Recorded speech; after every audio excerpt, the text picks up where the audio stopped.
Welcome to Ponderosa North with a love of Bonanza. Well, today's focus is on Elizabeth. Elizabeth Stoddard, Ben's first wife and Adam's mother. But before I get into their story, I just want to mention an article that quotes David Dortort explaining why he decided that Ben should be a three-time widower. Here's what he says. He says, "The primary purpose for having a different mother for each son was to justify the physical differences between them. They didn't have to be lookalikes. This offered a much wider choice of actors when they were casting the parts. But more importantly, he says he wanted to focus attention on one highly significant aspect of pioneer movement West that was largely been ignored by storytellers and is never mentioned in contemporary history books, the very specific suffering that women endured on these grueling journeys to find a new place to settle down and build new lives with their families.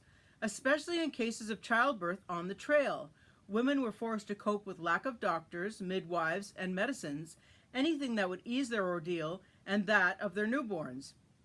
Illness and injuries continued to take a large toll throughout children's lives on the trail and in those remote homesteads and settlements." So that is quite interesting, I think, because it is very true. The trek across the country was grueling for the pioneers, and the way he set up this family as a man and his three sons from three different wives set up a very interesting dynamic, something that had never really been seen before, a family of a father and three sons, and being an only parent, a single parent. So it really made for a very interesting dynamic between the brothers. They were all different sizes and shapes and temperaments and personalities and came from different experiences. So yeah, I think that's why it made the Cartwrights such a fascinating family. So let's move on to Elizabeth. Here she is, Adam's mother, Elizabeth Stoddard.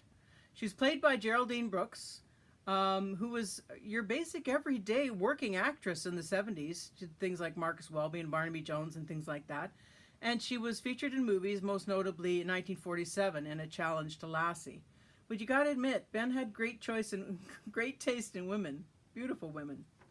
So the story goes that Ben was a first mate to Captain Stoddard, Elizabeth's father, and they were out at sea on the ship called the Wanderer. And when they came to port, Elizabeth was there to greet them, and it was obvious that she and Ben already had a relationship. They were already smitten with one another, and they go home to supper, and Ben announces that he's done with the sea. He has a dream. He wants to go west, and he wants to go west with Elizabeth and start a family. And they continue to, have lovely times together. But the captain, at the same time, has been basically fired from his captainship of the Wanderer, and he sort of goes into a downward spiral of depression. The seawater still runs in his veins. So Ben comes up with an idea to partner in a ship's chandlery store, and the captain basically gives in and says, yes, let's do that, and they come up with Stoddard and Cartwright ship's chandlers. And the business seems to be going well. They move forward about 6 months or so, and Elizabeth is doing the books in the store, and there seems to be lots of customers, and they have married, and she is now with child. But there is a bit of strife and woe with the captain in that he kind of gets into trouble. He's trying to get back on a ship, and he ends up with some nefarious people in the Blue Patchet Saloon. And money exchanges hands, and the store sort of goes into receivership.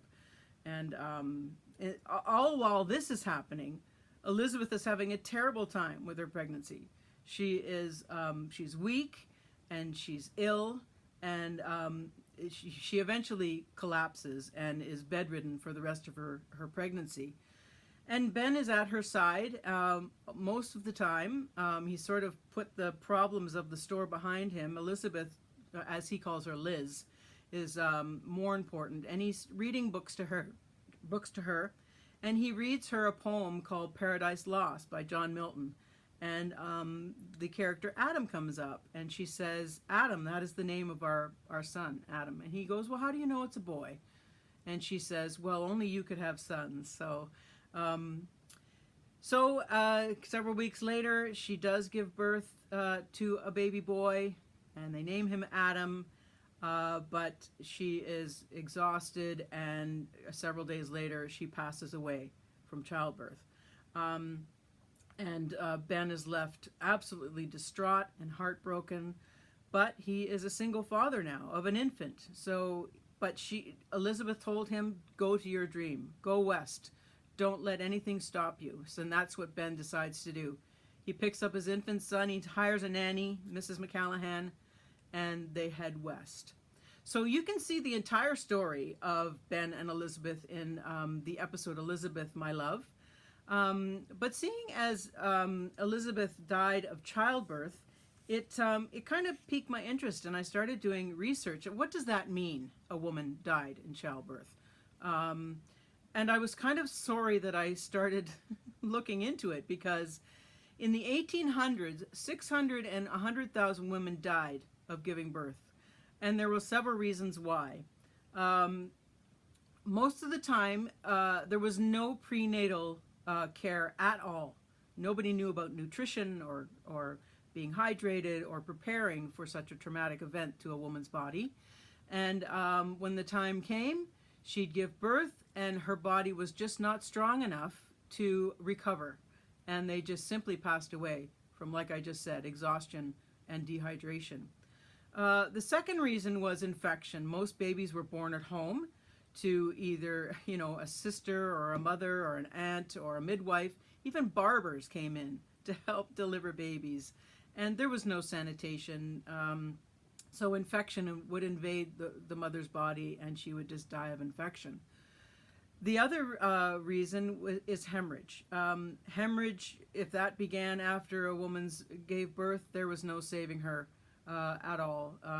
The baby, would be orphaned, and she would simply pass away and bleed to death.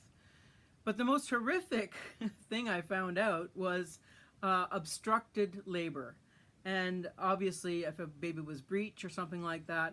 But this other reason was from a vitamin D deficiency, which caused rickets. And rickets would deform the woman's pelvis, and the baby physically could not be born. So they'd have to decide, is it mother or is it baby? And things would have to be done to either save the baby or save the mother. I'm talking about breaking pelvises and things like that. So horrific things that women had to endure. Now it's so different. We just think somebody's having a child. They go through all the scans and everything like that. But then it just wasn't known, and so many women had to go through so much pain and turmoil to deliver babies. So Ben was left a widow with a young son, and but he decided to go west, and we're glad he did. And as episodes move on from Ponderosa North, I will tell you more stories of his future wife Inga and Marie. So we'll see you next time on Ponderosa North for the Love of Bonanza. Bye for now.